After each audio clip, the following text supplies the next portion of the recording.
미국 본토 곳곳 땅 밑 깊은 곳에는 언제든 발사를 기다리는 대륙간 탄도미사일 미니트맨 3가 있습니다.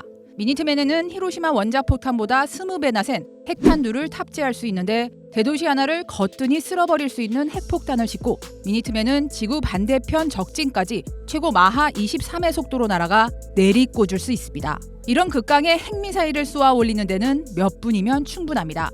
미니트맨이라는 이름도 그래서 붙었습니다. 미국이 보유 중인 미니트맨 3는 약 400기에 달합니다. 미국은 트럼프 대통령이 핵실험 재개를 선언한 지 엿새 만인 지난달 5일 미니트맨 발사 시험을 하며 핵 전력을 과시하기도 했는데요. 이뿐만이 아닙니다. 미국은 미니트맨의 뒤를 이을 신형 ICBM도 개발 중입니다. 이름은 센티넬, 경계를 늦추지 않는 보초병이라는 의미인데요. 미 공군은 10여 년 전부터 센티넬 개발을 추진해왔습니다. 미니트맨 3가 미국을 지키기에는 너무 늙었다는 게 주된 이유였습니다.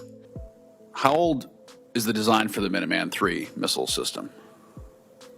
The Minuteman III was initially fielded in the 1960s. Okay, so probably older than both of us and most people here, I think. So Maybe not me, Senator.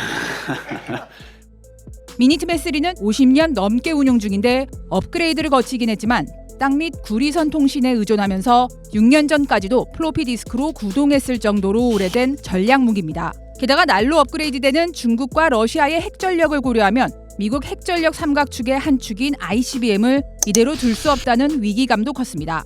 Our Minuteman III system, its availability since the 1960s, 24/7, 365, ability to retarget and hold at risk, what's required, again, for that operational flexibility and providing the max range of options to the president is really, really important together with the other legs of the triad.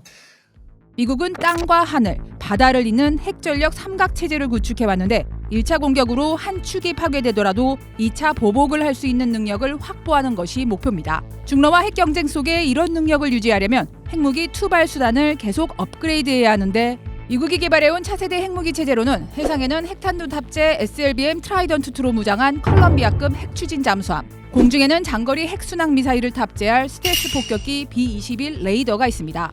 지상에서는 센티넬이 그 역할을 하게 되는데 센티넬은 미니트맨 3보다 화력과 정밀도가 향상된 것으로 알려졌습니다. 더 강력하고 정밀한 신형 핵탄두를 탑재하고 추진체도 더 가볍지만 가속력은 더욱 개선될 것으로 알려졌습니다.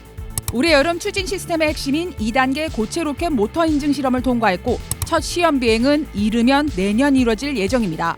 이어 2030년대에 미니트맨 3를 센티넬로 모두 교체한다는 게 미군의 계획입니다. 하지만 갈 길은 아직 멉니다. 가장 문제는 역시나 돈입니다. 기술 개발 비용도 비용이지만 핵심은 땅값입니다. 지금 보시는 건 미 공군이 운영하는 센티넬 정보 웹사이트인데 정부의 민간 부동산 취득과 이용에 관한 설명들로 빼곡합니다. 군이 새로운 미사일 발사 시설 때문에 땅이 필요하니 협조해달라는 건데 이런 발사 시설이 450곳에 이르고 총 면적은 4만 제곱마일, 우리나라 면적과 맞먹습니다. 규모가 워낙 엄청나다 보니 애초 미 공군은 미니트맨이 쓰던 발사 시설을 최대한 재활용하기로 했지만 추진 과정에서 만든 지 수십 년 된 구형 발사대를 그대로 쓸 수 없다고 판단합니다. 통신망 자체가 워낙 낡은 데다 복잡한 신형 발사 시스템을 감당하기엔 인프라와 보안 설비 등이 턱없이 부족했는데요. 결국 기존 구리 통신선을 광섬유 통신망으로 바꾸는 등 발사 시설을 개량하거나 새 발사대를 확보해야 하는데 문제는 여기에 필요한 땅이 대부분 민간 소유라는 겁니다. 자연히 보상 비용이 크게 늘어날 수밖에 없는데요. 그러다 보니 총 비용도 눈덩이처럼 불어나 지난해 기준으로 1,410억 달러, 우리 돈 208조 원에 달하는 것으로 추산됐습니다. 2020년 추산 때보다 81%나 급증한 건데요. 방위 조달 비용이 일정 기준을 초과하면 재검토해야 하는 국방수권법 조항에 따라 공군이 재검토에 들어갔지만 지난해 7월 결국 계속 추진하기로 결론냈습니다. 국가 안보에 필수적이며 마땅한 대안이 없다는 이유에서였습니다. 하지만 이를 두고도 근본적 의문은 남습니다. 이렇게까지 돈을 쓸 가치가 있느냐는 겁니다. 핵전력 삼각축 중 ICBM은 실용성보다는 상징적인 의미가 크다는 평가가 많습니다. 은밀한 공격은 장거리 자맹이 가능한 핵잠수함이 가장 뛰어나고 전폭기는 이동 도중 임무를 변경할 수 있어 유연한 작전이 가능합니다. 반면 ICBM은 일단 버튼을 누르면 날아가는 동안 상황이 바뀌어도 되돌릴 수 없습니다.